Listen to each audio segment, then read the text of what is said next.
Bien, hoy vamos a dedicar un tiempito a lo que es el absolutismo. Debemos entender que el absolutismo surge en Europa Occidental como evolución política y se basa en la acumulación del poder de las monarquías, la cual se incrementa, es decir, este poder absoluto o monárquico, se incrementa a partir de la Alta Edad Media y alcanza su cenit en la modernidad. Según Perry Anderson, en el transcurso del siglo XVI aparece en Occidente el Estado absolutista, cuya administración fue un incremento estrictamente burgués. La condición fundamental de la antigua monarquía era el equilibrio entre la nobleza y la burguesía, mientras que el poder estatal centralizado, con sus órganos omnipotentes, el ejército permanente, la burguesía, procede de los tiempos de la monarquía absoluta y sirvió a la naciente burguesía como arma poderosa contra el sistema feudal. Es decir, cómo surge en contra del feudalismo.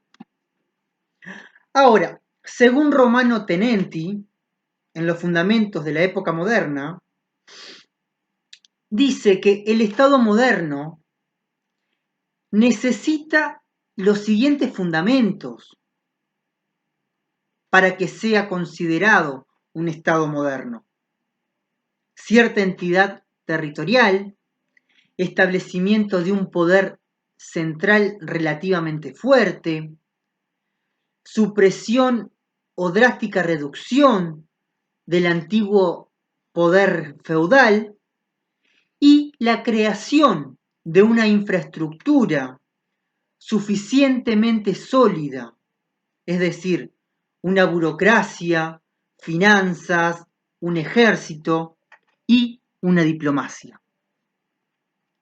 Ahora, si bien las monarquías absolutas introdujeron ejércitos y burocracia y una burocracia permanente, también introdujeron un sistema nacional de impuestos, un derecho codificado y los comienzos de un mercado unificado. Otras características esencialmente capitalistas. Según Perry Anderson, sostiene que las relaciones feudales no desaparecen en el campo. Si bien hay un desarrollo de estos estados modernos en lo que son ese nacimiento de ciudades fuertes donde el Estado tiene mayor presencia, el campo siguió y mantuvo durante un largo tiempo las relaciones entre el señorío y el siervo, por lo cual no desaparece de todas formas y drásticamente. Ahora, ¿por qué las relaciones de producción en el campo seguían siendo feudales? Bueno, debido a que la nobleza terrateniente continuaba siendo propietaria de los medios de producción. Y según el autor, los cambios sufridos en la forma de explotación de la tierra, es decir, esa forma de explotación feudal, fueron las que precisamente modificaron las formas del Estado. El Estado, según Perry Anderson, y el absolutismo fue un aparato reorganizado y potenciado de dominación feudal. Por lo cual, podríamos decir que hay una refeudalización. El propio Christopher Hill también sostiene que la monarquía absoluta fue una forma diferente de la monarquía feudal.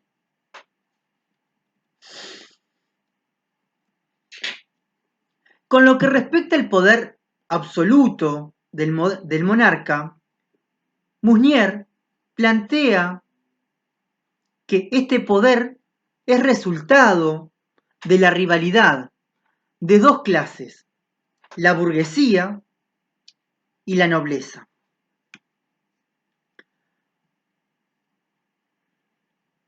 Y donde existía un equilibrio entre ellas debido a ese poder absoluto del monarca.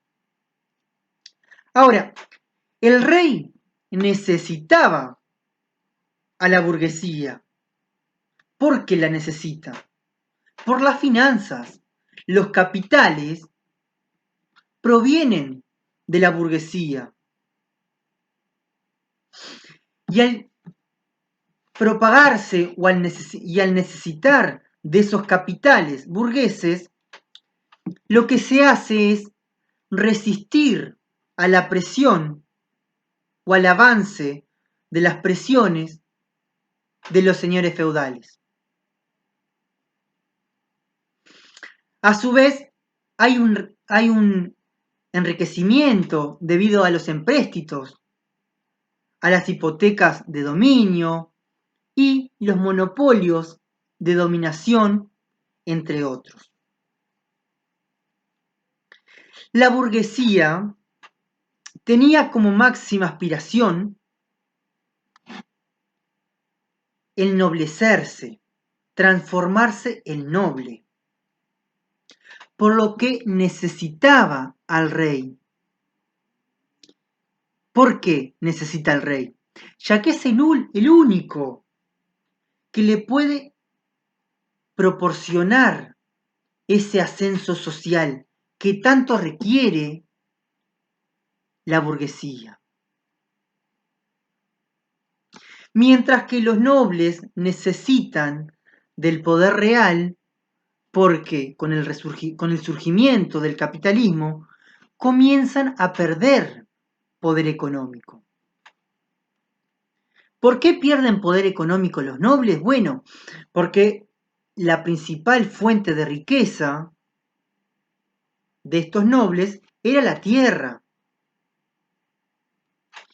Y esta tierra y esta riqueza basada en la tierra no era más la base de la economía en estos estados modernos, sino que el capital sustituye a la tierra, es decir, el capital poseído por los burgueses, porque hay que entender que el capital también puede ser considerada la tierra. Y es considerada la tierra, porque existen diferentes tipos de capitales. Ahora, ¿por qué debían defenderse de eso los burgueses? Bueno, porque y aferrarse, a ver si podían aferrarse al poder del rey. Porque bueno, porque los capitalistas, estos burgueses comerciales, estaban desplazando a esta burguesía. Y la única manera que tenían de hacerlo era manteniendo relaciones muy buenas con el monarca. Porque si estos mantenían una relación estable y buena, el monarca podía brindarles funciones armamentísticas, podría proporcionarle armas.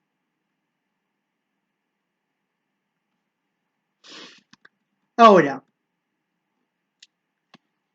pensemos que las monarquías absolutas no solamente se dieron en la práctica, sino que éstas presentaron una fuerte fundamentación teórico, tanto en el campo de la filosofía como en el campo teológico. Dentro del campo filosófico, podríamos afirmar que el precursor del absolutismo es Maquiavelo, un humanista italiano del Renacimiento, quien afirma que los príncipes tenían derecho, es decir, tenían el derecho y el deber de hacer todo aquello que fuera necesario para el fortalecimiento y la defensa del Estado. Peter Burke considera que el príncipe de Maquiavelo hasta cierto punto es considerado medievalista, porque si bien Maquiavelo es renacentista, es un hombre renacentista con pensamiento medieval. En su obra sostiene que cada príncipe es soberano sobre su territorio y que la autoridad del Estado se impone sobre todo y todos. Por lo tanto, el poder del príncipe no tiene límites y puede utilizar todos los medios necesarios y existentes para imponer su autoridad y de esa manera mantener la integridad del Estado. Y aquí surge la célebre frase que sostiene que el fin justifica los medios. Ahora, cuando hablamos del absolutismo, existen defensores y detractores del absolutismo. Entre los principales defensores del absolutismo podemos destacar a Thomas Hobbes y a Bossuet. Thomas Hobbes, un pensador inglés, que en su obra El Leviatán, ¿no?, trata de justificar el estado absoluto. Según este pensador, la historia de la humanidad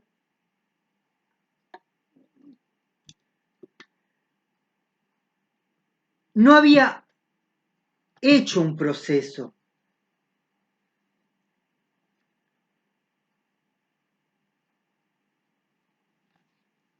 Perdón. La historia de la humanidad se había hecho un proceso donde primero vivían los hombres en estado primitivo, ubicado en el Neolítico, al cual éste llamará estado de naturaleza.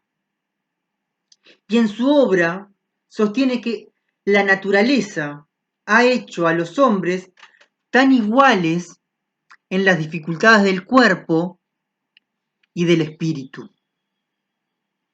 En este estado, ese estado natural, no existía el orden ni la autoridad y cada hombre luchaba por lo que quería.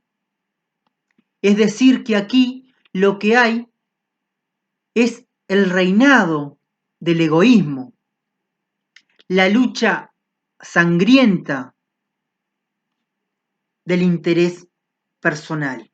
Es decir, que este estado natural se caracteriza de alguna manera por ser un Estado basado en la barbarie. Ahora, también dice que en este Estado era imposible desarrollar el trabajo, la vida cultural y la vida económica de los hombres en la sociedad. Ahora, es por esta razón los hombres deciden entregar los poderes totales para controlar la vida social y lo hacen a través de un contrato. De este modo nace la teoría del poder absoluto. ¿Por qué nace la teoría del poder absoluto? Porque el contrato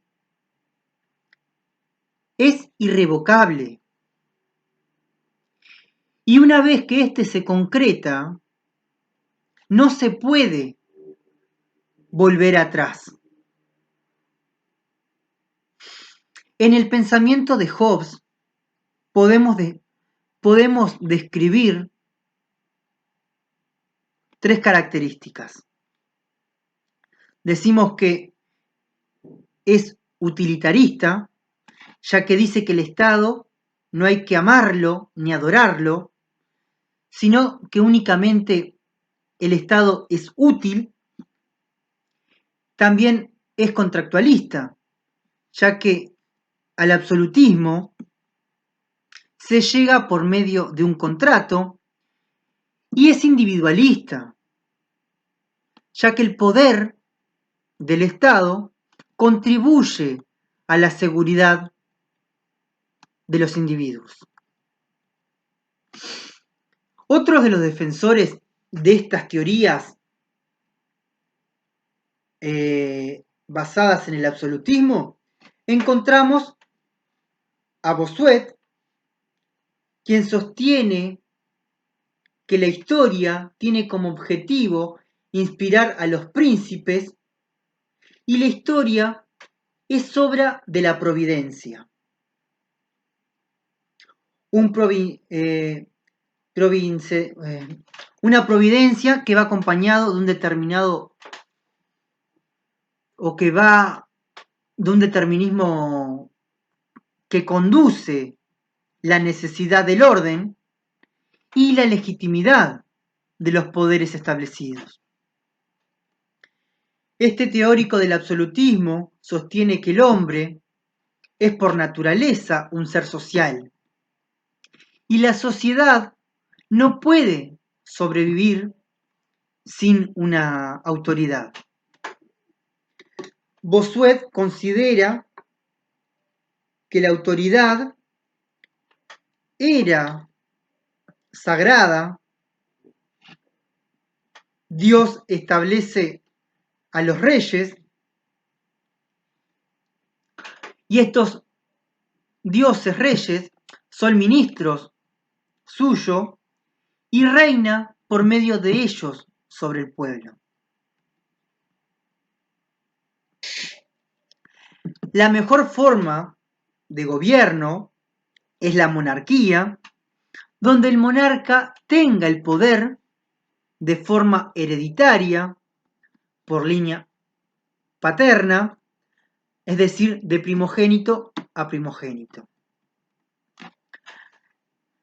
Su obra se dirige hacia los súbditos y no al monarca,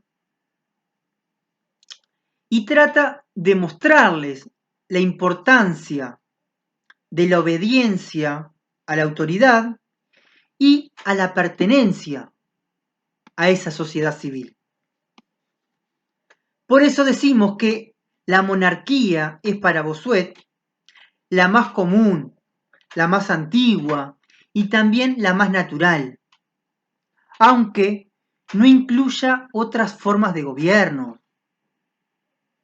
Y plantea que Dios toma bajo su protección a todos los gobiernos legítimos. Quien pretenda derribarlos, no solo es enemigo público, sino que también es enemigo de Dios. Ahora, para Bossuet, la autoridad monárquica o la autoridad de este poder monárquico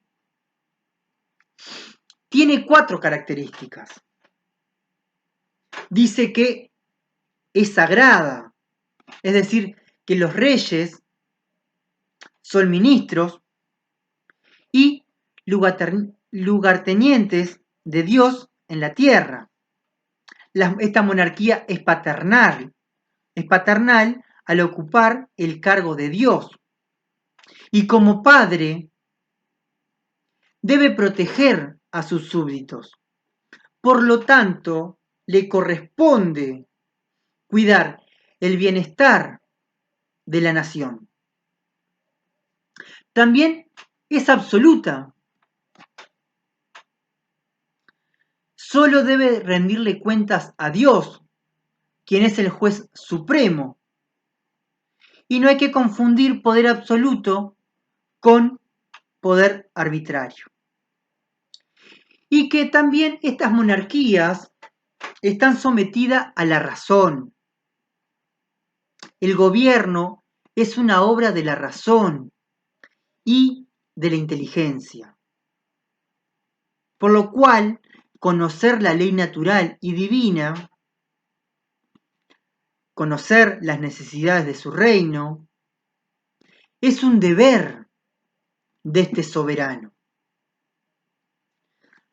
Bien, como contraoposición a estas monarquías absolutas, que es lo que vamos a tratar después, tendremos a la ilustración. Ilustración o iluminismo que surge en el siglo XVIII y busca contrarrestar y surge como una contradicción a estos gobiernos monárquicos absolutos. Y ese va a ser el tema de la próxima.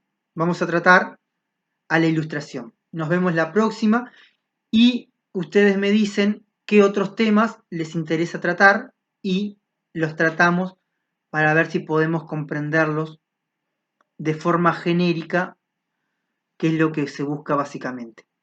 Hasta la próxima.